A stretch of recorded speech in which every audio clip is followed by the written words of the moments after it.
Raspakovkani Novogodniysi yana sotga keldi. Qanaqa keldi bu safar bilmadim. Bor bo'limga o'rdaklarni olib kelyapman, bosyapman. Marazinlik ham olib keldi yana bitta. Odatda biz o'z oilada yangi yil kutish degan termin yo'q. Lekin yangi yil arafasi oilada usti krugda o'tiradiganlar bor, baribir sarhisob qilib, shaxsan biz sarhisob qilamiz. Kim nimaga erishdi, nimalar yo'qotildi, nimalar topildi, kimlar yo'qoldi. Shunaqa sarhisob qilayotgan mahalda dasturxonda issiq qizartirib pishirish uchun o'rdaklarni olib kelib bosyapmiz. O'rdak kerak bo'ladigan bo'lsa, tozalangan xo'rasi ham bor, makoni ham bor, kattasi ham bor, kichigi ham bor. Bemalol aloqaga chiqarasiz. Hammasi sizlar uchun.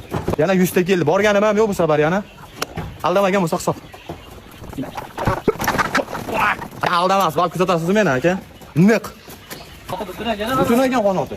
Sekin aldab tushiramiz.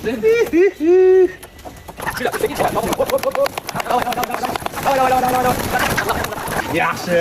Bu galgisi zo'r kelibdi. Xudoga shukr. O, oyoq turibdi. Voy, ishlayapti. Qanday ishlaydi uni oyog'i?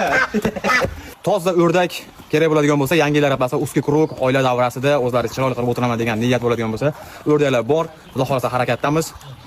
Telefon nomer qoldiraman, kerak bo'ladigan bo'lsa 1 kilodan tortib 3 kilogacha o'rdaklarimiz bor. Kerak bo'ladigan bo'lsa aloqaga chiqarasizlar. Butun dunyo bo'yicha dastlabki qilib beraman, xudo xolasa. Salomat bo'linglar. Termaga baraka bersin.